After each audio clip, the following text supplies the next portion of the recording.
I'm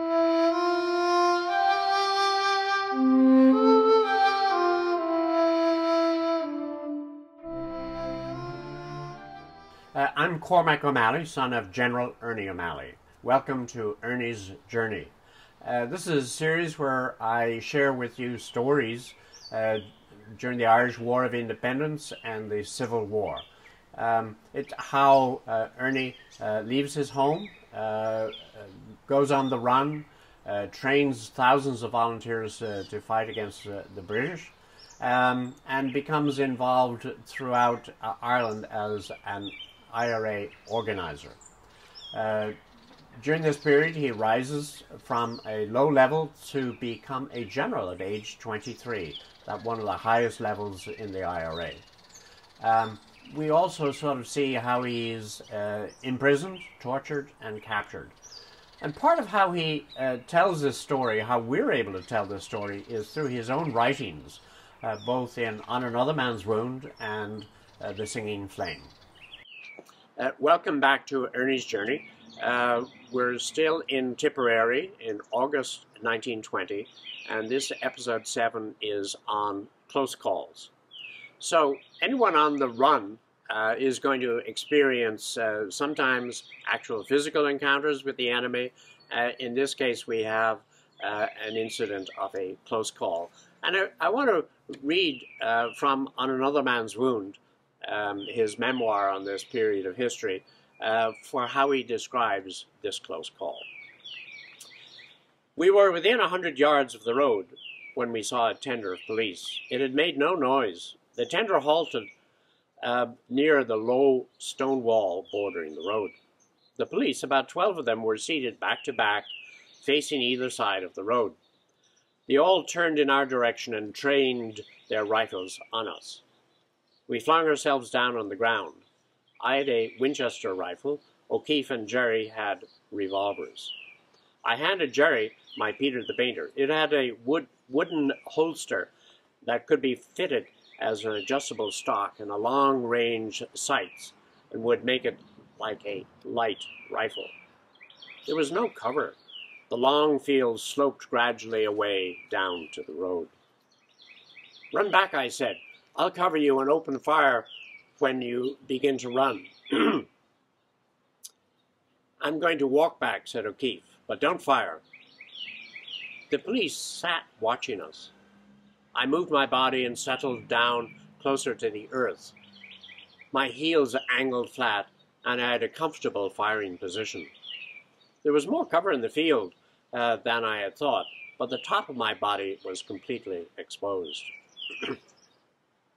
I took a sight on the sergeant who sat in the front row.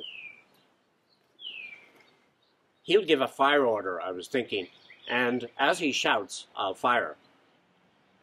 I'll get him before I'm riddled. My finger was on the trigger, and the temptation to fire was strong. If the police were to use their rifles suddenly, they would get me, and their bullets would jerk my body up before I could fire. That again made me want to fire first, and I began to squeeze on the trigger, but I stopped just in time. Another tender of police came up behind, quickly and quietly. It halted close to the first. I heard voices, and then the new arrivals brought up their rifles. I looked behind. Jerry and O'Keefe were about 200 yards away. They were running now, but it would take a little more time for them to get to the bank. The silence was louder than any volley. The black-green coats held their rifles with muzzles up, and their caps tilted as they sighted. "Blast you souls! Can't you fire? Can't you fire?" I said to myself. But the rifles pointed accusing fingers. In the distance, I heard the mechanical corn crake, the smothered rhythm of a mowing machine. Over the heads of the police, as I lifted my eyes from the sights, were small hills in front of a long, soft blue mass, the Galtee Mountains. So that was an incident where there was no physical encounter, but there's another side of that story where the police are that evening And Father goes on to say that they later we heard that the police had come from Bruff. They report that they had met a decoy party which had attempted to lure them out of the lorries into an ambush, but they had not fallen into the trap. So here we have two sides of a story, one sort of in the boasting side and the other just merely describing. But in fact, a very precarious position, because had encounters occurred and firing started, then the 3 RA men could indeed have been killed or suffered. Now, another incident which occurs about just this time is when he is in a house that he stayed in overnight, and they found out that the house was surrounded. And Ernie, the man of action, puts on his guns and runs out the back door. As he does so, he sees the flash of revolvers firing toward him. He runs right for them and flings his revolvers at them, and jumps over the wall right behind them and runs away and gets away. He's injured in that case, gets a wound in his leg. So there you have sort of two sides of, and in his precarious life that he lived as a soldier on the run, these types of incidents occurred regularly and are well described throughout his book. Now let's turn to another side and see what's happening in Ireland at this time. And I want to give some perspective to the north of Ireland. And at this time, there were pogroms going on. A pogrom is sort of an attack on a certain sector of society. And in this case, the pogrom was against the minority, which represented 40% and was Catholic, and was taken out in part by the majority, which were 60% Protestant.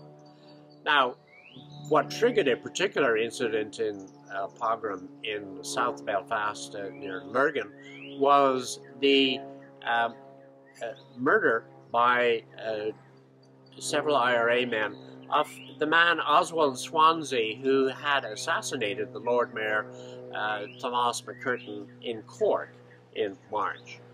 And so this was an IRA retaliation, and in turn a retaliation by the majority community. Not all of them, but some of them. And the retaliation ended up with the exclusion of the minority community in that immediate town. And they had to go on the run, so to speak. They were driven out and they went to other communities. So that setting was not unique. It happened several times during that time. Again, during the 1920s and during the 1970s, we see the attack and burning of houses in several sectors of the Belfast community and other communities. So what was happening also in society was, between then and now, was the shift from that 60-40 ratio to a 50-50 ratio. And that means, in a demographic sense, that the community is more or less equally divided. There now is also a peace agreement in place, and it is hoped that there will be greater and equitable distribution, not only of the reforms and the enjoyment of democratic society, but less excitement and hatred brought up by both communities. In our next episode, we will be looking at the exciting attack on the regimental barracks in Mallow.